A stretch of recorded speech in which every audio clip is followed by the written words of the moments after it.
কোনো একটা রবিবারের দুপুরে যদি এরকম গরম ভাতের সাথে আলু দিয়ে মাটনের এই রেসিপিটা থাকে, তাহলে রবিবারটা কিন্তু একদম জমে যাবে। রবিবার মানেই কিন্তু একটু মাংস ভাত হলে আর কিছুর প্রয়োজন পড়ে না। তো আজকে আমি আলু দিয়ে একটা দুর্দান্ত মাটনের রেসিপি তৈরি করে দেখাবো। বানানো যেমনি সহজ আর খেতেও কিন্তু হবে তেমনি সুস্বাদু।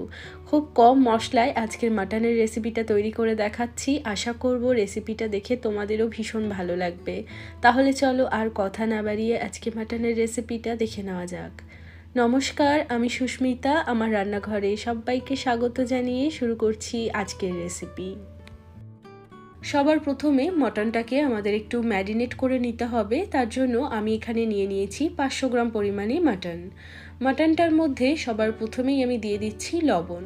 তবে এখানে আমি সমস্ত মশলাই 1 চা চামচ করে দেব, পরে আমি মশলা আবার অ্যাড করব। দিয়ে দেব 1 চা চামচ হলুদ গুঁড়ো, 1 চা চামচ দিয়ে দিলাম লাল লঙ্কার গুঁড়ো, আর সামান্য একটু সর্ষের তেল দিয়ে খুব ভালো করে মাংসটাকে মাখিয়ে নেব। মাটনের মধ্যে যদি একটু চর্বি থাকে তাহলে কিন্তু রান্নাটা খুব বেশি ভালো হয়, তবে খুব বেশি চর্বি ব্যবহার করার প্রয়োজন নেই। অল্প করে একটু চর্বি মাটনের মধ্যে অ্যাড করে নিতে হবে। মাংসটাকে এইভাবে মেখে নিয়ে সাইডে 10 থেকে 15 মিনিটের জন্য এইভাবে রেখে দেব। ততক্ষণে আমি আলুটা ভেজে নেব। এর জন্য কড়াইতে আমি দিয়ে দিচ্ছি সর্ষের তেল। তেলের পরিমাণটা নিজেরা নিজেদের ইচ্ছে মতো বাড়িয়ে কমিয়ে অ্যাডজাস্ট করে নেবে। এবার আমি এই তেলের মধ্যে দিয়ে দেব টুকরো করে কেটে রাখা আলু। আমি একটা আলুকে 2 টুকরো করে কেটে নিয়েছি। এর মধ্যে আমি সামান্য একটু লবণ আর একটু হলুদ গুঁড়ো দিয়ে আলুগুলোকে বেশ ভালো করে ভেজে নেব। আলুগুলো এখানে ভালো করে ভাজা হয়ে গেছে। এখন আমি আলুগুলোকে তুলে নিচ্ছি। এবার এই তেলের মধ্যেই আমি গোটা মশলা ফোড়ন দেব। যেমন আমি নিয়েছি এখানে একটা তেজপাতা, নিয়েছি 3-4টে মতো লবঙ্গ, 3-4টে নিয়েছি এলাচ, এখানে ছোট ছোট 3টে নিয়েছি দারচিনির টুকরো, আর যেটা নিয়েছি 1 চা চামচ চিনি। চিনি দিলে কিন্তু কালারটা ভীষণ সুন্দর আসবে, আর মিষ্টিটাও কিন্তু খুব একটা হবে না। তো অবশ্যই ফোড়নে চিনিটা অ্যাড করবে, তাহলে মাংসের কালারটা কিন্তু ভীষণ সুন্দর আসবে। ফোড়নটা দেওয়ার সাথে সাথে যতক্ষণ না চিনিটা পুরো গলে যাচ্ছে ততক্ষণ একটু নাড়াচাড়া করব। কয়েক সেকেন্ডের মধ্যেই দেখবে চিনিটা গলে পুরো লাল হয়ে গেছে। তখন আমাদের এর মধ্যে অ্যাড করতে হবে পেঁয়াজ কুচি। এখানে আমি 4টে বড় সাইজের পেঁয়াজ নিয়েছি। পেঁয়াজটা যতক্ষণ না পুরোপুরি নরম হচ্ছে এবং কালারটা চেঞ্জ হচ্ছে ততক্ষণ পর্যন্ত ভেজে নিতে হবে। তো এখানে আমি 7-8 মিনিট সময় নিয়ে পেঁয়াজটাকে একদম সুন্দর করে ভেজে নিয়েছি। তো এখন এর মধ্যে অ্যাড করব 1.5 টেবিল চামচ মতো আদা রসুন বাটা। আদা রসুন দিয়ে 2 মিনিটের জন্য আদা রসুনটাকে একটু ভেজে নেব।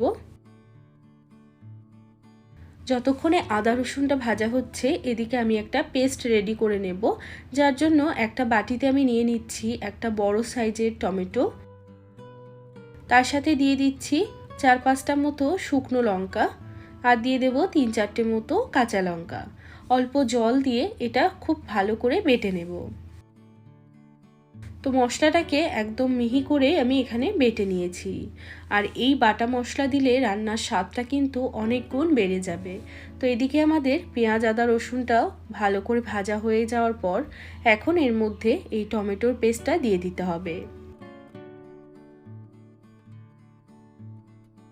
তার সাথে দিয়ে দেব স্বাদ মতো নুন, দিয়ে দিচ্ছি 1/2 চা চামচ হলুদ গুঁড়ো, 1 চা চামচ দিয়ে দিলাম জিরে গুঁড়ো। এবার খুব ভালো করে মশলাটাকে নেড়ে চেড়ে কিছুক্ষণের জন্য একটু কষিয়ে নিতে হবে। 4-5 মিনিট মশলাটাকে কষিয়ে নিয়েছি। মশলা থেকে তেলটা কিন্তু ছেড়ে দিয়েছে। এখন এর মধ্যে অ্যাড করে দেব ম্যারিনেট করে রাখা মাটন। মাটনটা দেওয়ার পরে খুব ভালো করে মশলার সাথে নেড়ে চেড়ে প্রথমে মিশিয়ে নিতে হবে।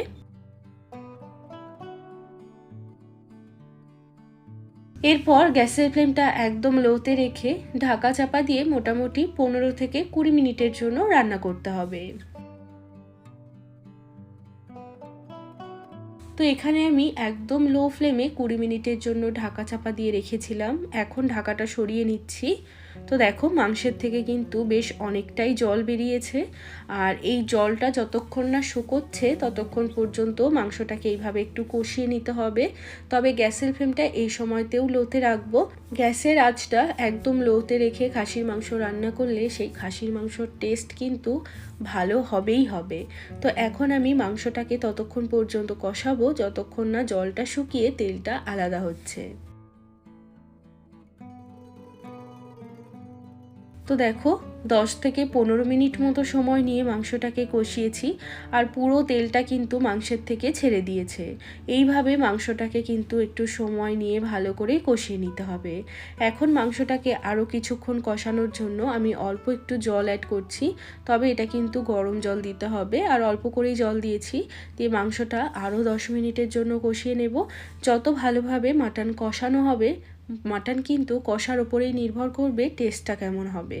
তো মাংসটাকে আরও 10 মিনিট মতো আমি কষিয়ে নিচ্ছি। তো আরও 10 মিনিট কষানোর পর এখন দেখো পুরো তেলটা আলাদা হয়ে গেছে, আর মাটন কিন্তু খুব ভালোভাবে আমাদের কষে গেছে। এখন এর মধ্যে অ্যাড করে দেব ভেজে রাখা আলু। তোমরা যদি চাও মাংসটাকে কড়াইতেই রান্না করবে, পুরোপুরি কড়াইতেই সেদ্ধ করবে, তাহলে কিন্তু এর মধ্যে এখন জল অ্যাড করে গ্যাসের ফ্লেমটা একদম লোতে রেখে মাংসটা সেদ্ধ হওয়া পর্যন্ত রান্না করতে হবে। তবে এটা আমি একটু ঝটপট তৈরি করার জন্য এটা প্রেসার কুকারে দেব, আর প্রেসার কুকারে দিলে খুব তাড়াতাড়ি কিন্তু মাংসটা তৈরি হয়ে যাবে। আর যেহেতু আমি অনেকক্ষণ সময় নিয়ে মাংসটাকে কষিয়েছি, এই মাংসটা কিন্তু সেদ্ধ হতে খুব বেশি সময় লাগবে না। তো এখানে দেখো প্রেসার কুকারে কিন্তু আমি মাংস আলু সমেত সব কিছুই দিয়ে দিয়েছি। এবার এর মধ্যে আমি অ্যাড করে দেব 1 কাপ গরম জল। গ্রেভি যে যতটা রাখতে চাও ততটা পরিমাণে জল অ্যাড করবে। তার সাথে দিয়ে দিচ্ছি একটা গোটা রসুন। রসুনটা মাংসে খেতে কিন্তু খুবই ভালো লাগে, তবে পছন্দ না করলে এটা স্কিপ করতে পারো। আর দিয়ে দিচ্ছি 2টো মতো কাঁচা লঙ্কা। যেহেতু এর মধ্যে জল অ্যাড করেছি তাই জন্য আমি টেস্টের জন্য আরও কিছুটা লবণ অ্যাড করে দেব। এবার সমস্ত কিছু একবার নেড়ে চেড়ে ভালো করে মিশিয়ে এটার ঢাকাটা লাগিয়ে দেব। তো এখানে আমি এখন মাটনে 4টে সিটি দিয়ে নেব। তবে মাটনের ওপরেই নির্ভর করে যে মাটনটা কটা সিটি দিলে গলবে, তবে 4 থেকে 5টা সিটিতে কিন্তু মাটন গলে যায়। তো এখানে আমার মাটনে 4টে সিটি পড়ে গেছে, আর প্রেসার কুকারের থেকে যখন পুরো প্রেসারটা বেরিয়ে গেছে তারপর কিন্তু এই ঢাকনাটাকে আমি খুলে নিচ্ছি। এবার গ্যাসটাকে আমি একটু অন করে দিচ্ছি। তো ঝোলটা দেখো ফুটতে শুরু করে দিয়েছে। এই সময় আমি দিয়ে দেব 1 চা চামচ মতো গরম মশলার গুঁড়ো। গরম মশলার গুঁড়োটাকে ভালো করে মিশিয়ে গ্যাস অফ করে দিলেই কিন্তু তৈরি হয়ে গেল আমাদের দুর্দান্ত স্বাদের আলু দিয়ে মাটনের এই রেসিপিটা। এটাকে ঢাকা দিয়ে মোটামুটি 5 মিনিটের জন্য একটু এইভাবে রেখে দেব। তারপর গরম গরম ভাত হোক বা পরোটা, নান সব কিছু দিয়ে তোমরা এই রেসিপিটা পরিবেশন করে দেখতে পারো। খেতে কিন্তু অসাধারণ হয়। আর মাটনের কালারটা দেখেই আশা করি বোঝা যাচ্ছে যে মাটনটা খেতে ঠিক কতটা পরিমাণেই সুস্বাদু হয়েছে। অবশ্যই এভাবে বানিয়ে দেখবে, খেতে কিন্তু দারুণ লাগবে। তো আজকের এই রেসিপিটা তোমাদের কেমন লাগলো সেটা একটা লাইক বা কমেন্টের মাধ্যমে আমাকে অবশ্যই জানাবে। চ্যানেলটিকে সাবস্ক্রাইব করে না থাকলে চ্যানেলটিকে সাবস্ক্রাইব করে নেওয়ার অনুরোধ রইল। সবাই ভালো থাকবে, সুস্থ থাকবে। আমি আবারও চলে আসবো অন্য কোনো রেসিপির সাথে। আজ এ পর্যন্তই, টাটা।